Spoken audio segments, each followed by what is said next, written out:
identify ongoing support and resources and referrals to help meet their needs during their treatment with Jakafi. Some of the services that Insight Cares offers include reimbursement support, delivery coordination, financial assistance options with some terms and conditions that apply to that, temporary access for coverage delays, connections to support services, and ongoing education. Okay. And so you can find that at insightcares.com. So that's INCYTECARES.com for more information. And you can also find it on the Jakafi.com website. There's a link in the top right corner. Yep, you sure can. So if you want more information on Insight Cares or any of the resources that Peg had just mentioned, go to Jakafi.com and you can go to the right-hand corner and you'll find Insight Cares. So what can I expect when taking Jakafi? I know this question has come up often, and I think the one thing to remember is that it will always be unique to each individual. So I think that's number one in terms of anything that we can answer. Any response that you may have to taking Jakafi will always be unique to you.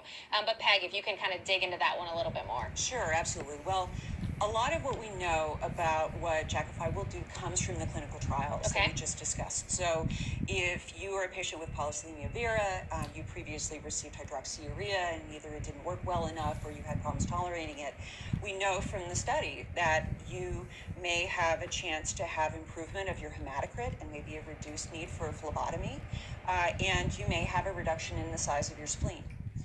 If you're a patient who has intermediate or high-risk myelofibrosis, again, we know from the clinical studies that that may help to reduce your spleen size, and it also may help with some of the core symptoms of MF, including fatigue. Okay.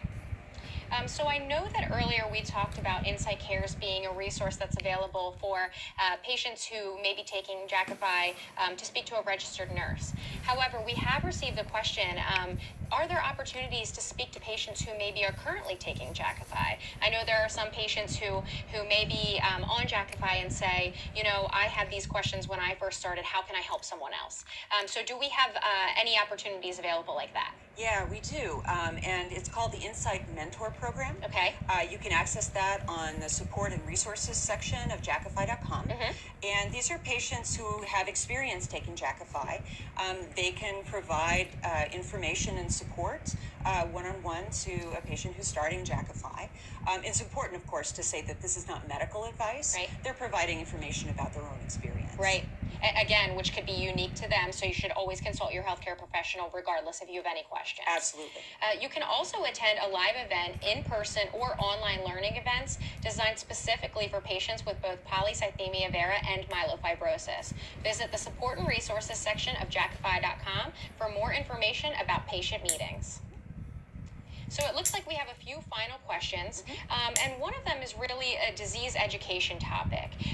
It says, I am so confused with the disease and the JAK2 mutation. Can you help me to have a better understanding? Absolutely. So it's a great question and a very common question. Okay. In both polycythemia vera, PV, and myelofibrosis, MF, these are complex conditions, and we're still trying to discover their exact causes. Okay. But one thing that we know from the evidence so far is that proteins known as Janus kinases, or JAKs, as I mentioned earlier, that these are involved. So JAK proteins, again, they send signals that affect the production of blood cells. Okay. If it's normal signaling, as in the cartoon here on the left, then you get normal production, normal numbers of blood cells. But when JAK proteins send too many signals, this is called overactive JAK signaling, that can lead to abnormal numbers of blood cells. Okay. How do you get the abnormal JAK signaling, the overactive JAK signaling? Well, one of the ways, and this is true for almost everyone with PV, is that there is a mutation in one of the Janus kinase, the JAK genes, and this is for Janus kinase 2 or JAK2. Okay, and JAK is JAK. JAK, that's right. Like I said, just about everybody with PV has this mutation. So this is a small change in the DNA that provides the instructions to make the JAK2 protein. Okay. So that's true for PV. Now in MF, about 50% of those patients also have a mutation in JAK2. Okay. But other patients with MF may have different mutations. It does seem, though, that all of the changes seem to converge on this JAK signaling to the bone marrow. So overactive JAK signaling is a common theme, regardless of whether it comes through the JAK2 mutation. Okay. Okay. So this is an important question because I know we've talked a lot tonight about two indications that were approved for by the FDA for Jakafi. So we have polycythemia vera and we have myelofibrosis. So do these diseases change from one to the other? So in some patients, PV can change into myelofibrosis. Okay. For example, in one study, PV patients were followed for about 10 years, and about 10% of them were found to have their disease change to myelofibrosis. So if you have PV, one of the things that your healthcare professional is monitoring you for is a potential change of your disease. Okay. So I know some of these words are so large, and you've done such a great job of kind of walking through these. I feel like I'm learning something, and I know I'm over here stumbling. So this is an easy one. What does the spleen actually do, and why does it get enlarged? Yeah, again, it's a great question. So the spleen is an organ of the immune system. It helps your body fight infection. It holds blood cells, and it also filters unwanted material like old or damaged or excess blood cells. The exact cause of why the spleen becomes enlarged in PV and MF is unknown, but there are a couple of things that we can associate with that. One is that the increased number of blood cells the patients get in PV can make your spleen work harder than normal, pulling them all out, and that can increase the size of the spleen. Okay. Another thing that can happen, especially in MF, because there the bone marrow can become scarred down and have more difficulty producing blood cells. In that case, the spleen can also try to take over and produce blood cells itself, and that can increase the size of the spleen. And again, when the spleen becomes large, that's called splenomegaly. Okay.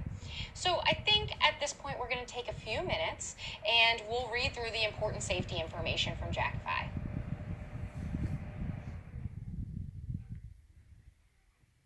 Important safety information. Jakafi can cause serious side effects, including low blood counts. Jakafi ruxolitinib may cause your platelet, red blood cell, or white blood cell counts to be lowered. If you develop bleeding, stop taking Jakafi and call your healthcare provider. Your healthcare provider will perform blood tests to check your blood counts before you start Jakafi and regularly during your treatment. Your healthcare provider may change your dose of Jakafi or stop your treatment based on the results of your blood tests. Tell your healthcare provider right away if you develop or have worsening symptoms, such as unusual bleeding, bruising, tiredness, shortness of breath, or a fever. Infection. You may be at risk for developing a serious infection during treatment with Jakafi.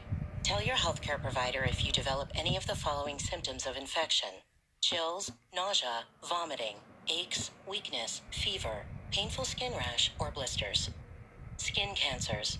Some people who take Jakafi have developed certain types of non-melanoma skin cancers. Tell your healthcare provider if you develop any new or changing skin lesions. Increases in cholesterol. You may have changes in your blood cholesterol levels. Your healthcare provider will do blood tests to check your cholesterol levels during your treatment with Jakafi. The most common side effects of Jakafi include low platelet count, low red blood cell counts, bruising, dizziness, headache. These are not all the possible side effects of Jakafi. Ask your pharmacist or healthcare provider for more information. Tell your healthcare provider about any side effect that bothers you or that does not go away. Before taking Jakafi, tell your healthcare provider about all the medications, vitamins, and herbal supplements you are taking, and all your medical conditions, including if you have an infection, have or had tuberculosis, TB, or have been in close contact with someone who has TB, have or had hepatitis B, have or had liver or kidney problems, are on dialysis, had skin cancer, or have any other medical condition. Take Jakafi exactly as your healthcare provider tells you. Do not change your dose or stop taking Jakafi without first talking to your healthcare provider.